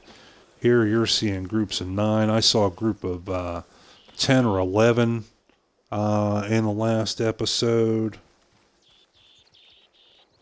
Redneck says, I'd love to have a horse in the game because you enjoy horseback riding in real life. Yeah, that would be cool too. It's kind of strange for me for real life. I grew up in farm country in southwestern PA. But when I was growing up, when I was younger, it seemed like horses were like a quote like a luxury animal. Not many people had them when I was a kid. My uncles and my grandfather, everything all farmed. And of course, we had cows and pigs and chickens and all that, but it seemed like very few people had horses. But now, when I was last there, in the last few years I was there, it seemed like everybody was getting horses. So, for me, it might sound strange, growing up where I did. I've never been on horseback. I've never ridden. I would love to, but I just never had the opportunity. And especially to go hunting with a horse. Oh, that's got to be amazing. I would love to do something like that. Even if it is in a video game.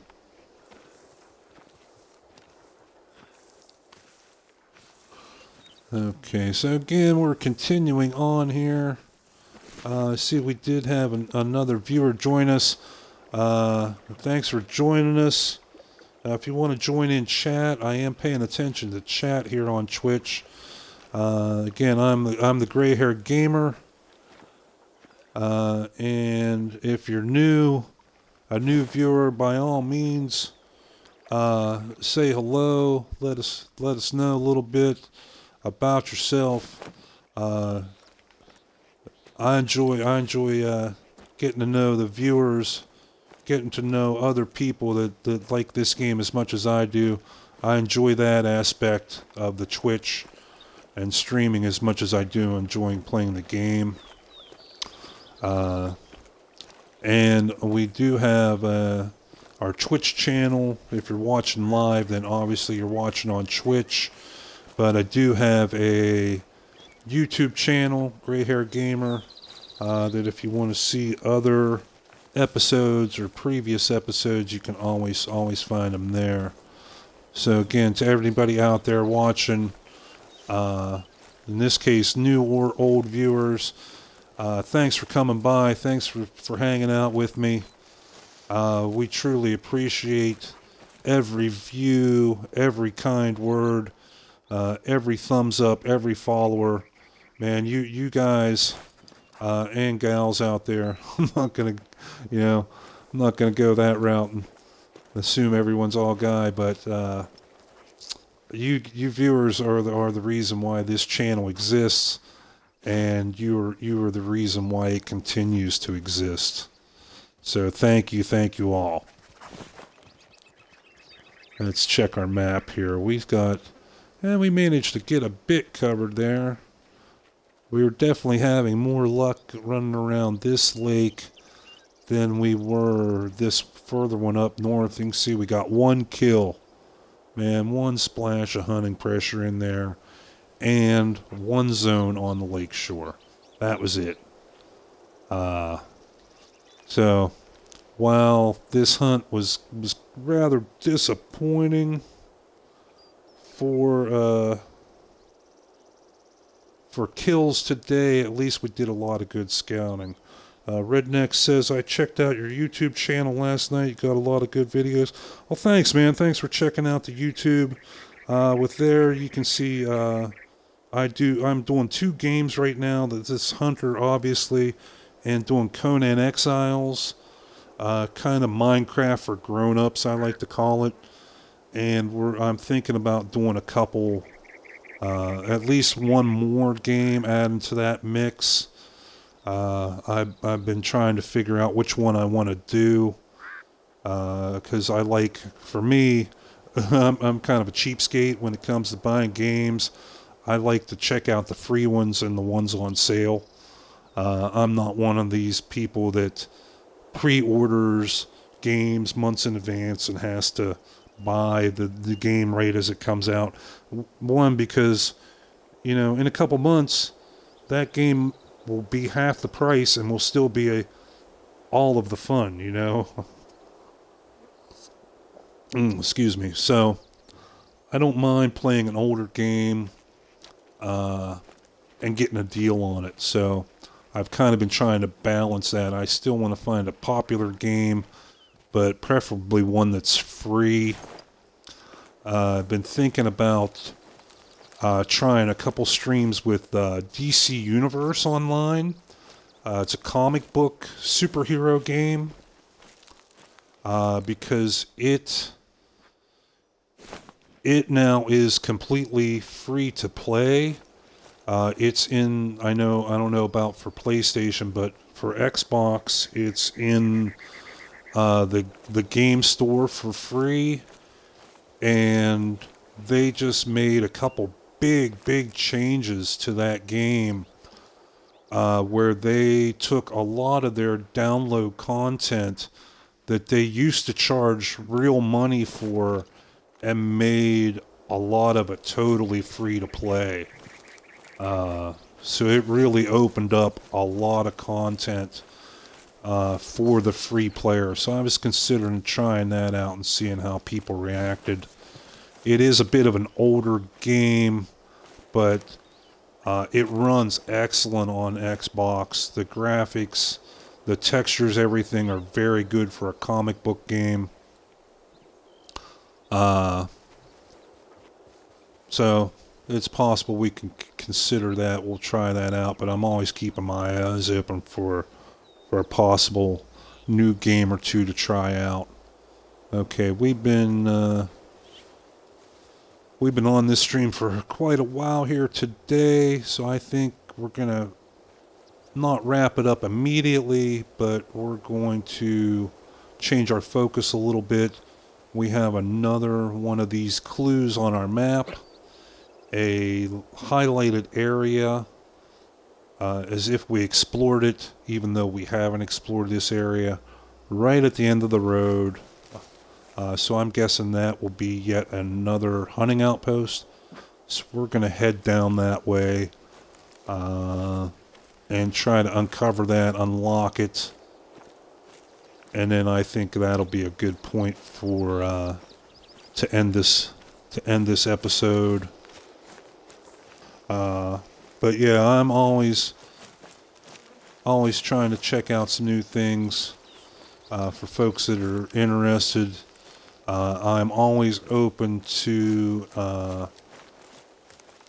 any type of suggestions. I've been experimenting with different things. Like when I first started this stream, I was trying to keep the videos at about an hour for YouTube.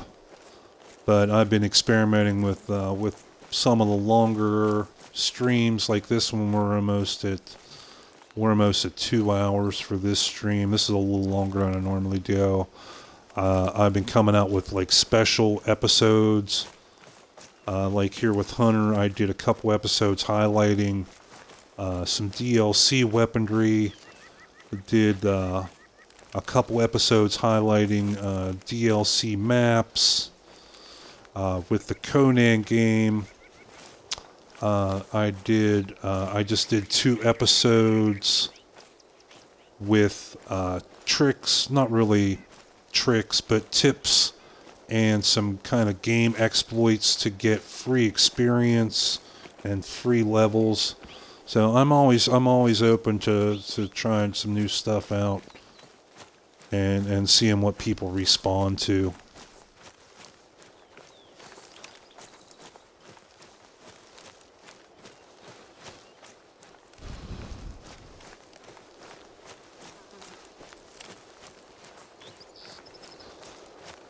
But as far as back to this episode, yeah, it was kind of a bust as far as killing stuff. But you know, we did a lot of good scouting. We found some good zones, especially for a future Great One grind.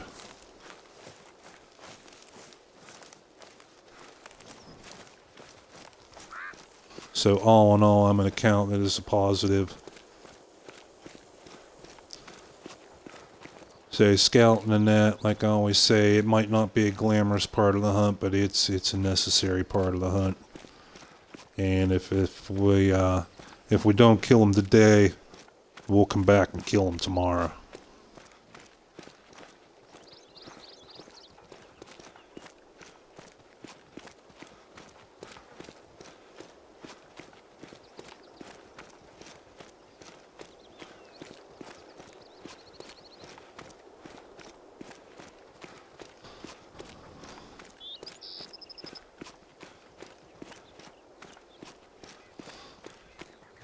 Okay, yeah, this is definitely the right road. Okay, we get on up here, we should find us a hunting outpost that'll actually be convenient to this lake.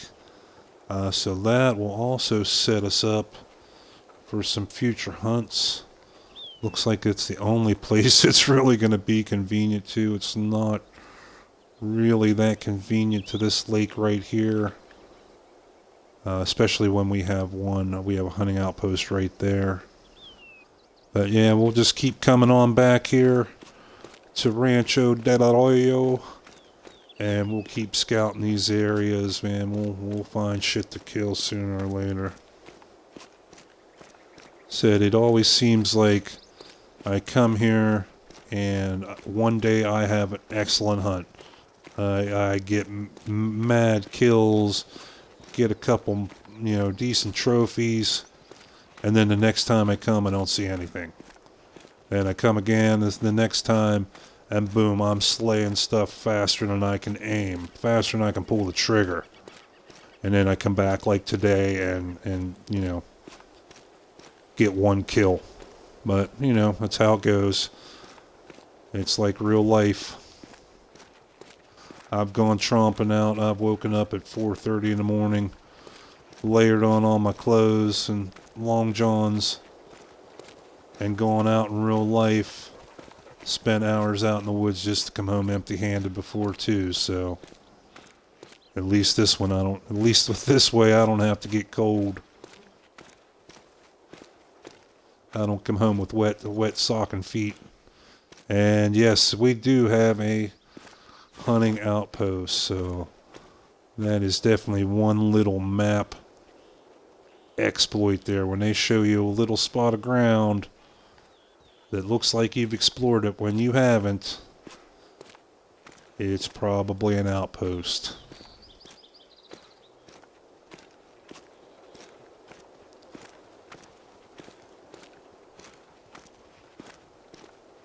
How we doing on money? Yeah, still 10,008. We did not make one penny, not one single dollar in the last hour. It's alright, we'll come back next time. We'll be back again. We're not giving up on this map just yet. There we go. We unlocked 2 outposts today.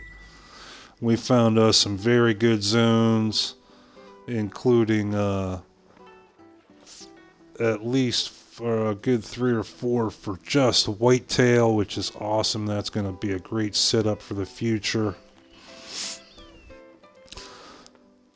And we found out some places like this lake up here, where at least on this side of the lake, we're not going to waste our time with anymore. So all in all, a very, very good hunt. Even though it wasn't a lot of kills. So, I think at this point, I'm going to say to Redneck and to everyone else that was viewing, thanks for joining us. Thanks for hanging out with us today.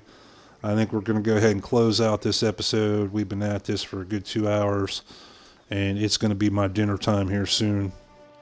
So, once again, I'm the Gray-Haired Gamer, your host. And then now we're going to start hearing the deer. Figures. Thanks for joining us again. Every little bit of your support means the world to us. We hope you join us again. Again, check us out on the Twitch. Check us out on the YouTube. Every little bit of your support does wonders. And until next time, Hunter, keep your eyes on that prize, man. You never know. There could be a diamond right around the corner. So until then, take care, and we will catch you next time, which should be tomorrow, roughly the same time. So take care, Redneck, everyone. We'll see you later. Take care.